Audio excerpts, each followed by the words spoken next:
fiction, science fiction, horror, fantasy, crime, LGBT, thriller.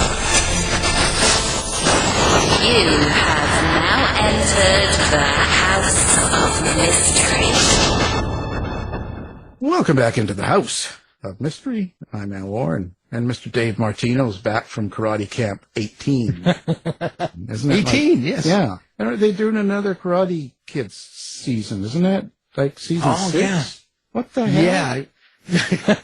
No, I think this is their last season. I hope so. Or beating it to death. Boy, I'll tell you, I don't know how he survives all these seasons at this age. I mean, he's my age. He's your age, something like that. I mean, he's old. Well, it's really not about him, though. It's about his students. Well, I mean, it is, but yeah, he's not the one. Well, he's fighting a little bit. But. He's Grasshopper. No, he's like you can snatch the beans.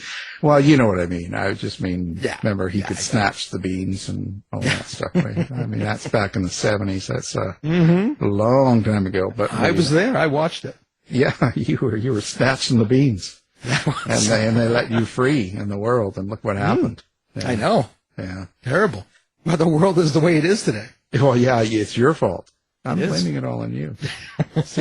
No. Well, who are we talking to? We have got a book. The book is called Divide It, and it's book 1 in the Divide It series. And the author is with us. That's C.C. Robinson. So thank you for being here, C.C. Thank you, gentlemen. Well, you're welcome. You're still here. That's great. Yeah. This is your first official book that you've written and had published, right? Like you've done little things before. You've never had a full novel done before, right? That is correct, yeah. I've published a novella in January, and then I've had a fiction piece in other places. But yes, this is my first full-length novel, and it's the first of 4 in the series. What got you into this writing world? Like, were you hurt as a child? Or? No, my parents are awesome. I always compose stories. I just am now sharing them. I'll tell you about this one. As a kid, I remember walking around in my neighborhood, and a neighbor had constructed a berm. And so, of course, as you do when you're 8 years old, who died and who's buried there? And so I had this whole story woven in about, the gangster mafia uncle that this guy killed and buried in the front yard. And my friends were like, no way. And I was like, yeah, I saw him. And then I had this whole story woven in. So I've always composed stories, some believable and some not. And so hopefully readers will enjoy my latest story, Divided. Well, and so now you say it's going to be, if this is book 1 of 4 and it's a series, so are you an outliner and you had all 4 of them kind of planned? I try to plot broadly. I do have all 4 planned as far as where the characters are going, and I've actually written to the end. And those are first drafts, so they're not very good, and they need to be rewritten. But at least I know where I'm going. I know where the characters are going. We've had our negotiations and settled on a good plot. So I do have all 4 books written. They're all named. And I know who is the main protagonist, who is the one who advances the plot in each one, and I sort of know where we're going. So that's good. How do you, what would you classify this book? What is this series? Is it like science fiction? Where do you put this? So it would be broadly science fiction, but more particularly young adult dystopian. All the protagonists are 18 years old, and they're all in that sort of coming of age, leaving their family of origin, trying to figure out their lives stage. So we get the fun young adult aspects with all those wonderful tropes of found family and friendship, conquering all. But then we also get the dystopian fiction layered on top of it with the oppressive government, rebel movement, fighting against impossible odds, the longing for freedom, longing for liberty. And so they're kind of meshed together in the one big old wide dystopian funness. Funness of dystopia. Yeah, exactly. We're all going to die. Now, your characters are young men, and I'm not saying you're old, but how do you stay up to date with what someone, let's say that 18 today, or when you're writing the book, an 18-year-old would think and act? Do you have a sort of a secret? I have a huge secret. Oh, okay. I have 3 Gen Z teenagers in my house. I'm sorry. 18, 19, and 22. I am an expert on teenager.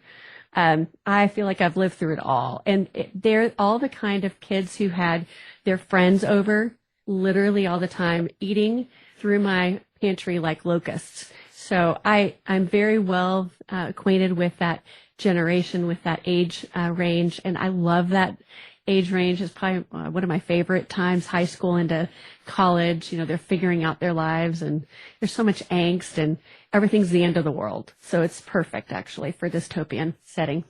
Well, how do you get, so now your main character, Marcos Sanchez, now that's a male, right? Yes. How do you get into the mindset of writing a male point of view? I did a ton of research before I ever started, because I'm well aware that I'm neither a male or Hispanic.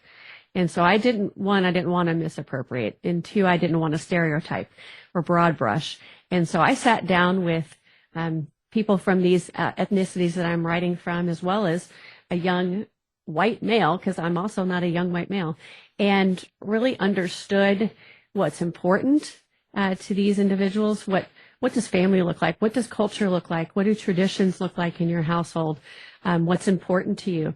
What is not important to you? How do you see society? Tell me some stories about times when you felt prejudiced against or hated, and then tell me how you responded to that. Tell me what it's like with friendships of people from other ethnicities. And so I asked a lot of questions.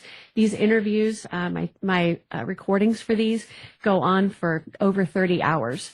And then I took that and I made the composites of the different characters.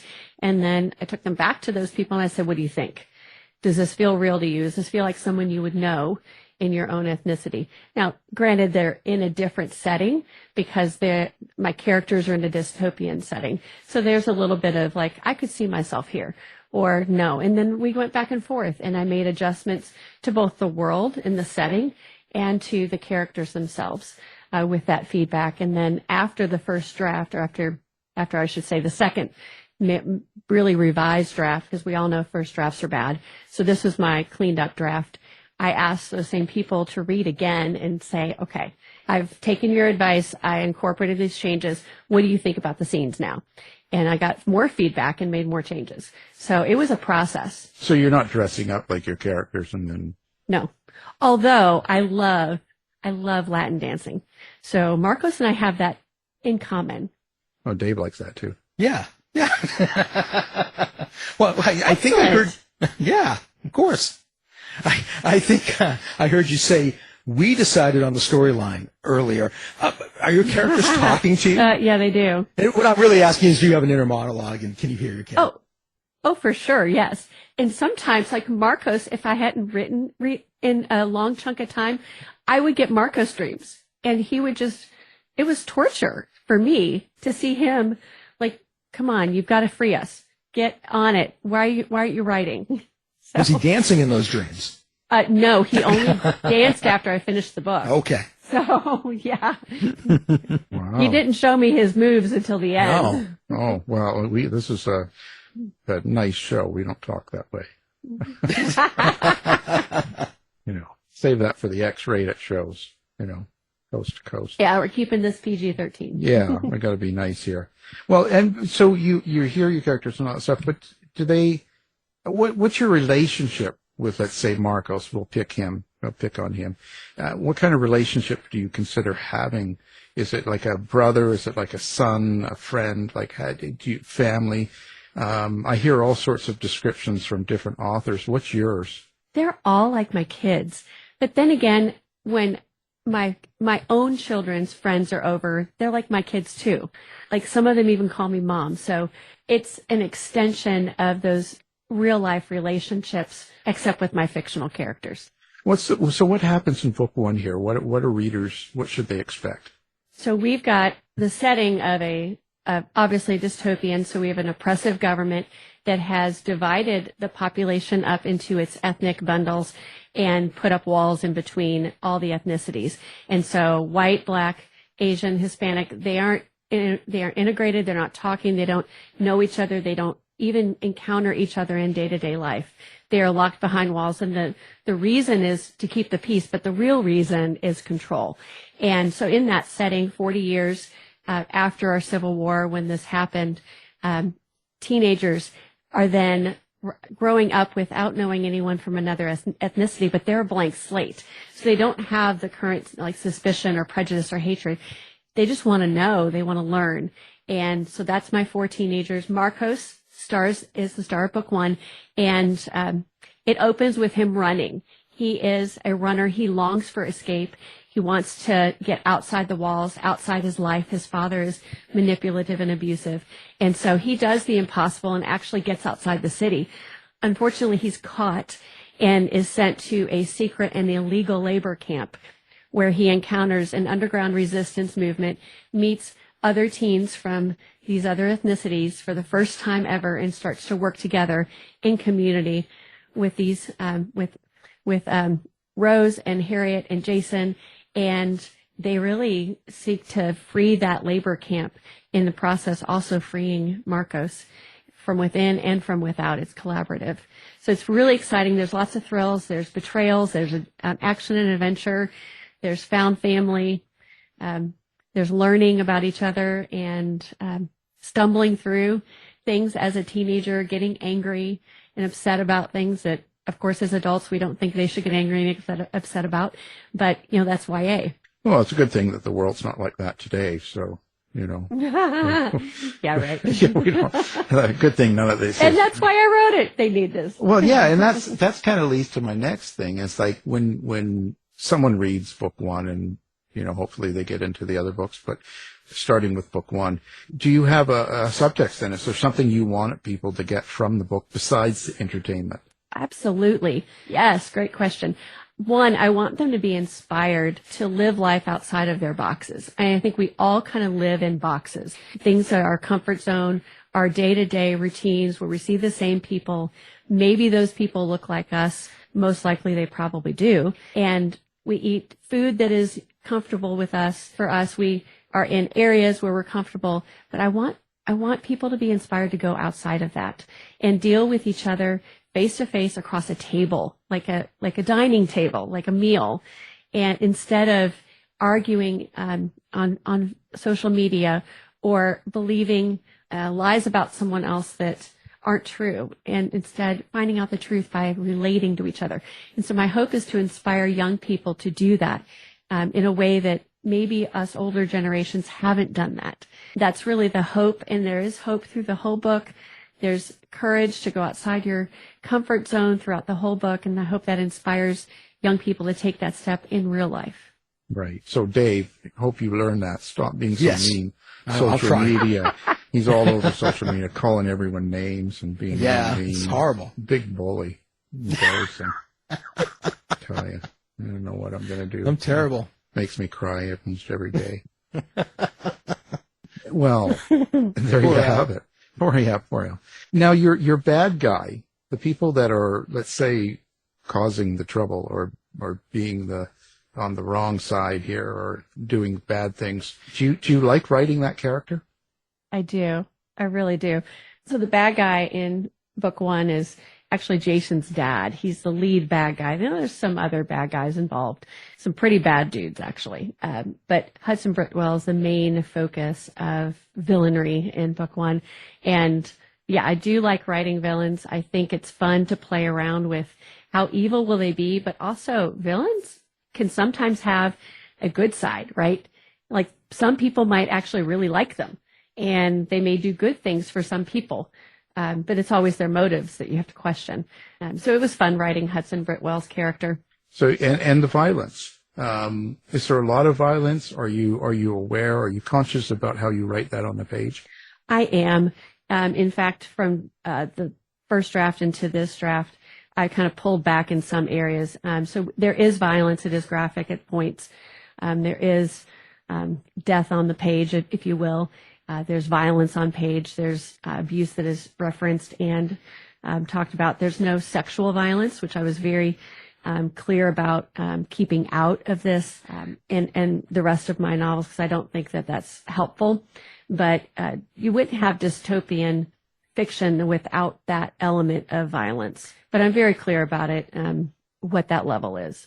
So at the end of the day, when you've taken the time and did all that interviewing and all the work to put together the book and even the format of the series and all that stuff, how do you think this process has changed you or even changed you as a writer? It's definitely helped me to see other people differently and to not assume I understand, because I think that may be a temptation for someone who looks like me to just project that majority culture on other people, but that's not their lived experience.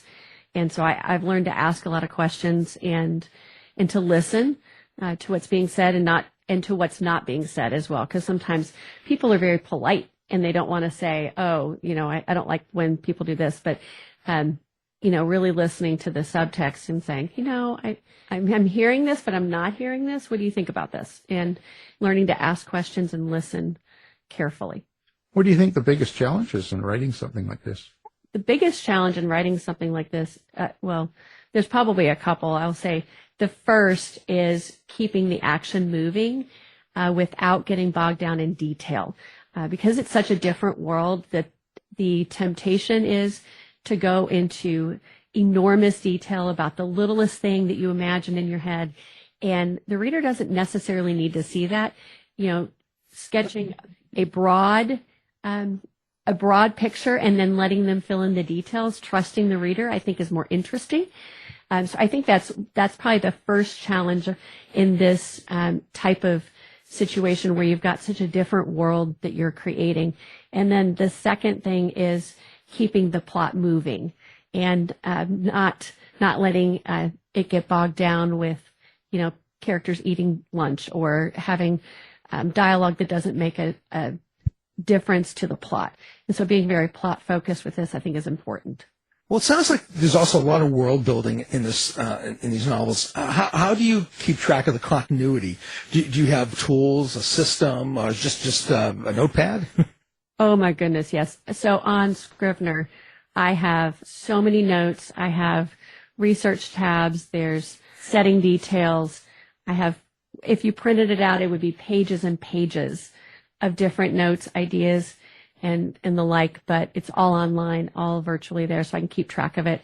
And then I do track different aspects of the world building through the novel so that I make sure I keep things the same, that I don't, in my ADHD bunny brain, make up something else.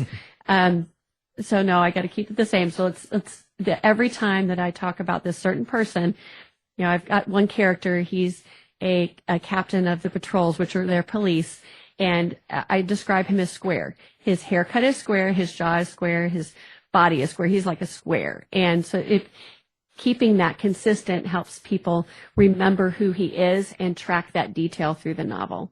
So where do you draw your inspiration from? And it doesn't, I don't mean necessarily other writers, and stuff like that, but is there something that gets you writing or in the writing mode? Is there like movies or music or going to the park? What works for you? Honestly, I've never had writer's block, and I don't know if that's because I plot or because I work another part-time job, and so my time is limited. Is when I sit down, I just get to it.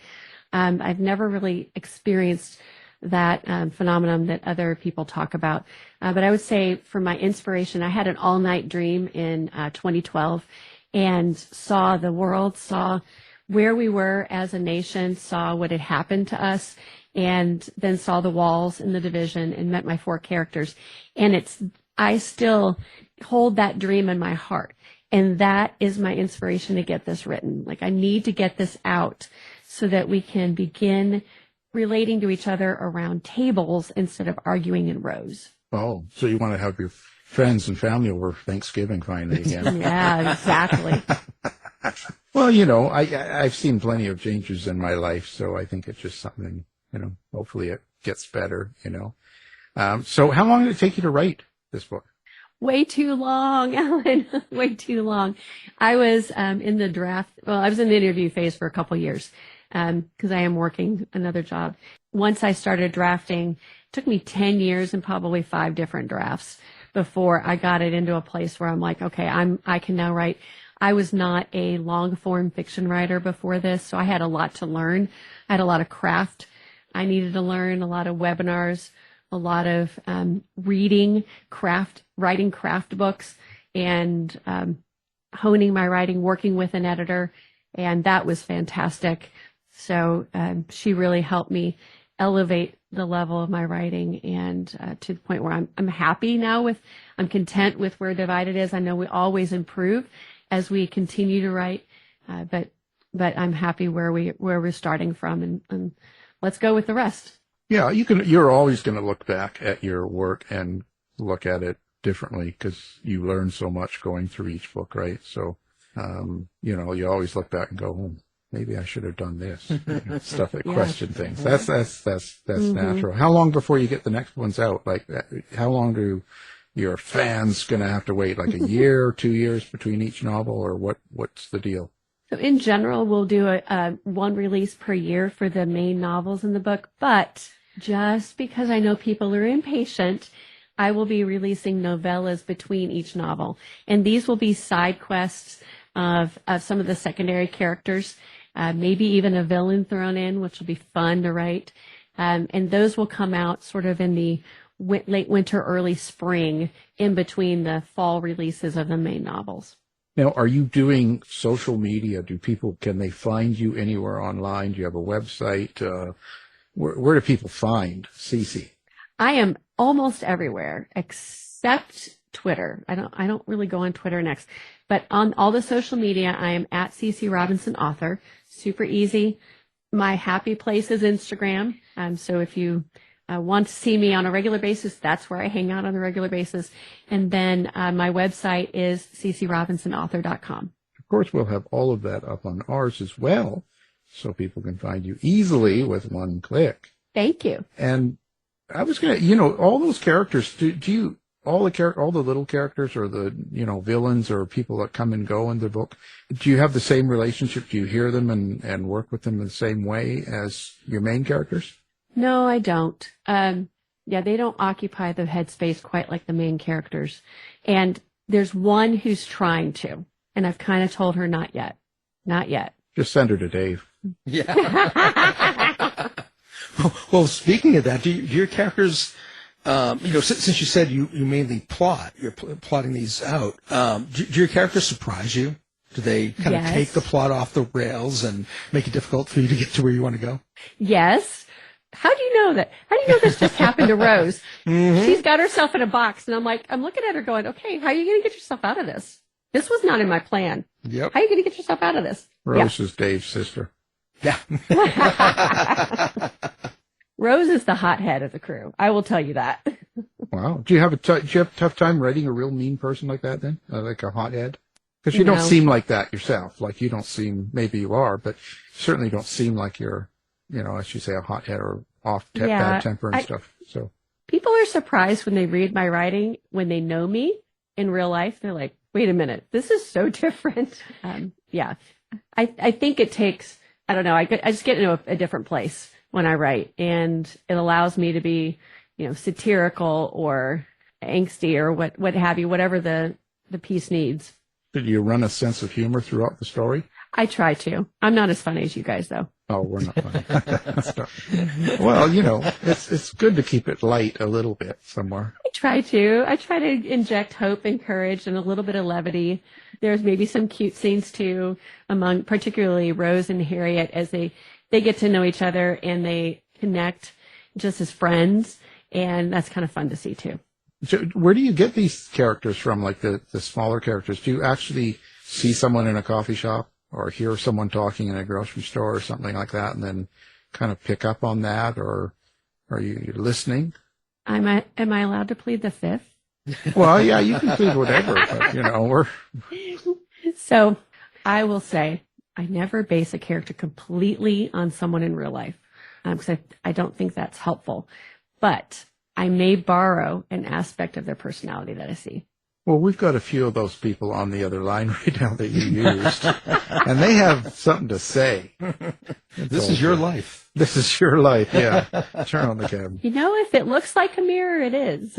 Well, there you go. Yeah, sure. It's the way the world is. Well, We enjoyed having you on the show, and we wish you the best of luck. And the book, Divide It, and it's book 1 now in the Divide It series. So, CeCe Robinson, thank you for being here. Thank you so much, gentlemen, for having me. Thanks, CeCe.